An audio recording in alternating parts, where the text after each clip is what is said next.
Man, got around. OG7 back here. So if you notice, guys, I get to speak a little bit more loudly.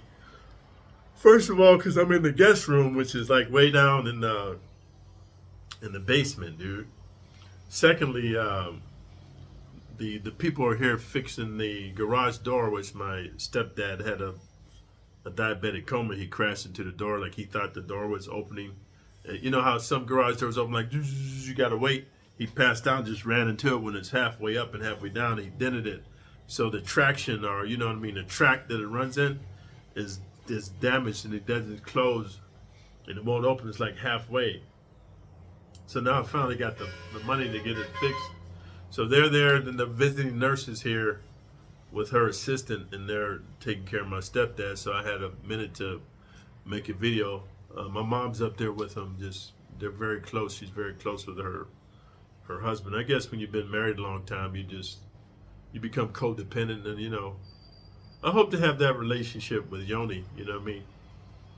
But we still got some cultural differences we got to work out. But I love her very much. It's important to find somebody you love, guys, because it gives you a reason to be a better person. But anyway, I just wanted to let you know it's where I can talk a little bit louder because they're not asleep. And then the garage door guys, they're working on the garage door with their equipment, so I have to speak a little bit more loudly. So without further ado, I'm going to get to the topic of today's video, guys, which is in maximum security prison, if you let someone rob you, next, they bob your head on the meat stick. So guys, this is very important, man. You guys come on here, and I don't think you guys are youngsters. Maybe you are, but you come on here talking about, oh, OG7 back, you got the cheek busting channel. All you talk about is butt cheeks and men's butt and men's sex. You must be undercover gay and all that. Okay, guys, if you believe that, I don't know why I would have videos of my lovely girlfriend Yoni, dude, and things like that. That would be kind of weird. And if I was gay, I'm gonna tell you something. If I was gay, I would be gay and proud, dude, because you know what? At this point in my life, dude, I do me. I don't worry about what others think. I remember when I was younger, I had to worry about what my parents thought, my boss thought, my homies thought, people in the community thought. Now I don't give a fuck. I don't give a fucker type dude because I got to do me. I'm in the last quarter of my life. I got to be true. Remember this, be true unto thyself, or you shall never be false to another man. So if I was gay, I'd tell you motherfuckers, man. But unfortunately for me, I love women, man. I say unfortunately because women, dude, they're a trip, dude. Like the way they are, I'll never understand them. All I understand is I have boundaries, dude, and I have rules of engagement. And if you disrespect that, you cross my boundaries, you shall be gone. So that's all I know. I don't understand how they think and their emotional tirades and all that. Maybe some of you guys are experts and can leave some comments. You can leave some tidbits of knowledge in the comments. But one thing I know for sure, man, is in maximum security prison, if you let someone rob you, next they bob your head on their meat stick. Because prison is like an escalation of force and an escalation of test. Because I'm going to tell you something. I made a video about this, guys. In maximum security prison, you can never judge a book by its cover. There's this dude, and if you look at through the links in my description, there's this big, gay, buff, black dude. And when I say gay, he's not like, hey, girl. He's a big, swole, dark-skinned black dude. Big, swole dude. He's about 6'5", 280, ripped, cut, swole. I think he's on anabolic steroids. I don't know. But anyway, he's got a very popular channel, more popular than mine. All he talks about is his love affairs in prison, whether he was mounting dudes or they was mounting him.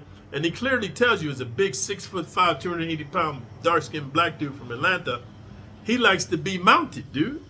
He likes to be on the bottom, but he's saying a lot of dudes, straight dudes in prison, want him to mount them. So they do a tit-for-tat trade. He goes, really, I'm a bottom, but I'll mount you if you mount me. So I'm just saying, man, in maximum security prison, when you see a dude, I told you guys this story before. One of the most deadliest killers I ever met was this little 5'6" white dude.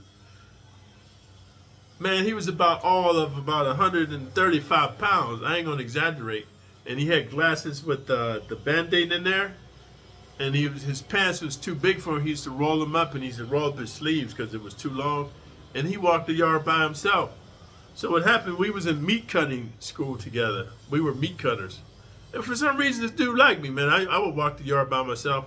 And he would just walk laps because in prison there's nothing more to do than to just be walking, contemplating your life, looking up at the stars. Because if you look eye level, all you see is barbed wire and fences and stuff, dude. Electrical fences and stuff. So you look up at the stars, man. You contemplate your life, man. You think about your loved ones, man. How you can get through this hellhole, and you just walk by yourself. Because back then I was 6'4", 340 pounds, just savage, and I'm on psych meds, dude. So I'm all psyched out. I'd be talking to myself, foaming at the mouth. I ain't go fuck. So this white dude be walking with me, talking, man. Hey, OG, how's your day going, man? How are things? You know I have triple life without because I'm the most famous serial killer in this motherfucker. I'm like, dude, how can you walk the yard by yourself? He said, you didn't hear what I said. I'm the most famous serial killer in this motherfucker. They fuck with me. I'll bite their nose, I'll rip their skin off and eat it, man. I was like, wow. So I'm not saying I didn't believe him, but you know, in prison, everybody's got a story to tell. So I asked one of my white boy homies from, back at the time I was living in North Highlands, Sacramento. My family was there, and I used to take my kids. They were small. And I used to take them to daycare. And I met this one white dude. He was a Hell's Angels, but we practiced kung fu together. He was a cool white dude. Some white dudes are cool on the street, but once you get to prison, especially in California, they got to do prison politics. So man, I would see the white dude. He worked in the chow hall, man. And as I go through, I would ask him, "Hey man, what's the story on a little white dude be walking with me?" He said, "Hey brother, he's one of the most notorious serial killers in this motherfucker, man. Nobody's gonna fuck with him because he's a crazy motherfucker. Like, he knows how to kill you quick. He's like Silence of the Lamb." I don't know if you saw the movie Silence of the Lamb, Dr. whatever his name was, the crazy doctor. He just knew like a dude was following his step to the side, dude come by, he just know where to cut you because doctors and surgeons and butchers, you don't want to fuck with them. So how that relates to this video, maximum security prison, if you let someone rob you, next they bob your head on their meat stick. Prison, man, is all about tests. It's just like when women test you. In prison, they test you. They go, "Hey, my man, where you from?" That's the first test. It's called a compliance test. And this is when I want to give you guys the cheat code to the test, because when they ask you where you from and you give compliance, who you know up in here, what you representing. Google this guy named Brian Tracy. He tells you that he who asks the answers, who asks questions, controls the conversation. Don't let nobody control your conversation or your paradigm. So you just say this, man. "Hey, my man, I don't know you, and I don't want to know you, man. So let's just leave it like that. I'm not here for no interviews, and I respectfully ask you, don't ask me no more questions, dude. I'm just here to do my time." And then they're gonna be like, "Whoa, wow, like that." So you pass that test, you probably won't get any more. But if you start, "Hey man, you know, I'm from Redwood City, man, and I was a carpenter on the street, man, and I really miss my girl and my kids, man, and you know, I wonder how they're gonna do without me." You start doing like that. Next thing you know, okay, he ain't affiliated with nobody. He's a soft motherfucker, and he had a job on the streets. You failed 3 of the tests, so what's gonna happen? This is gonna happen next time you go to chow, dude. I don't even care if they ask you. If a dude say, "Hey man, you gonna eat them biscuits, man?" That's a violation, dude. He's trying to punk you, man. He's basically jacking you, but since the guards is there and everything, he just can't snatch you shit. He just, "Hey my man, you gonna eat them biscuits, man?" And man, we only get biscuits once a week. Otherwise you got this toast with mold on it, dude. It's all soggy and funky. So when you get the biscuits, you're happy because the pancakes are too fucking hard and the French toast is all dried up with spoiled eggs. So that's the second test. You got to be, "Hey man, don't be asking about what's on my tray, dude. Respectfully, dude. Worry about your own tray, dude. Don't come at me like that." Like, you see what I'm saying? I'm not getting disrespectful. I'm telling them respectfully, don't come at me like that, dude. I don't know you like that. But let's say you fail that test, man. "Hey man, you want it, man?" And dude takes your biscuits. He does it like very dramatically. He don't take it silently. He goes like this. "Yeah, thanks, man." You just start eating in front of you like this, right? Just eating the crumbs falling out of his mouth and shit, right? Just looking at you like, "Yeah, you a bitch. And I'm gonna have you sucking my wood tonight, right?" So then just to make sure you're a bitch, what they do, man, this is to make sure you a biatch. Because they think you're a bitch and they might estimate you a bitch, but they hypothetically, but they don't know you're a bitch. This is what they do, man. When you go to canteen, Because you remember, you was a carpenter on the street, you got money on your books. Everybody goes to canteen, whether you get cigarettes, tobacco, coffee, soups, zoom zooms, chips, wham whams, candy bars. Whatever it is, you get tired of eating the same pancakes on Sunday, biscuits on Monday, toast on Tuesday, shit on a shingle on Wednesday, sloppy shit on Thursday, funky shit on Friday, and guest meat surprise on Saturday. You get tired of eating that, so you go to the canteen. This is how they know you a bitch, what's going to happen, dude. Just so you go into the canteen. Dudes always come to your cell, man. And then they see you got stuff there, and they say, hey, man, why don't you lend me some soups till next week? And then you be like, nah, man, my wife sent me that money. And the dude just said, man, shut the fuck up and just take it. And you don't go ape shit on him. You just got robbed. Everybody on the tier knows. Everybody in the unit knows. Heck, everybody in the whole motherfucking block knows. Man, everybody on that yard knows. So now that you done failed that test, they went up in your cell and took your motherfucking shit. The next thing they're gonna do, the next unlock, dude, when the door's unlocking you, because now you're all fucking scared and shit, you just sitting there. I'm not gonna go to shop, I'm just gonna sit in here, eat my soups and chips and wham whams and everything, and I'm just gonna do my next 5 years. I'm not coming out, man. Only for visits.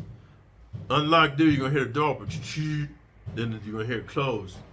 And I don't care if you're a white dude, it's gonna be a big buff white dude. If you're a black dude, it's gonna be a big buff black dude. I can't speak on Mexicans because they run their own program, and I don't want to speak on something I don't know, but I know the blacks and the whites be going up in their own people. I know for a fact. So then the dude's gonna be like, hey, you know what? You sure is a pretty motherfucker. Hey man, why you in my cell, man? Because, man, you let motherfuckers take your soups, man. I'm gonna take your cheeks, but first you're gonna suck it and make it big and hard. Hey man, I don't do anything, gonna bitch slap you. Smack! Smack your glasses off, man. You don't need to put your glasses back on, because all you need to do is fill this and put it in your mouth. Hey man! And you're gonna smack you again. The next time you're gonna pull out a shank. You're gonna say, you know what, I done smacked you twice. The next time I'm gonna take the shank and I'm gonna stick it in your fucking ear. So start sucking it. And you're gonna start bobbing your head. Why? Because you let the dude rob you, man. So if you like this type of realness and rawness, then I'm telling you the steps, dude, to avoid the problems, because if you're a dumbass, you end up going to maximum security prison because you're dumb as fuck. You don't listen. You don't think shit stinks, motherfucker. You don't think water's wet, motherfucker. Keep doing what you're doing, you soft motherfucker. So if you like this type of content, the realness and the rawness, you're a square dude or you're a young dude and your mind is open to learn, your eyes are open to see, your ears are open to hear. Thumbs up the video, man. Pay forward, man. Leave a comment. You know what I mean? Let me know, man, what your thoughts are about the escalation of testing and how you don't want to fail them, dude. And more importantly, if you're new to the channel, subscribe to the channel, because the algorithm shows, man, over 25% of you guys that come here to comment aren't subscribed. And all I'm asking, if you watch the video, man, just pay forward to the universe, man, and go ahead, man, and subscribe to the channel, dude.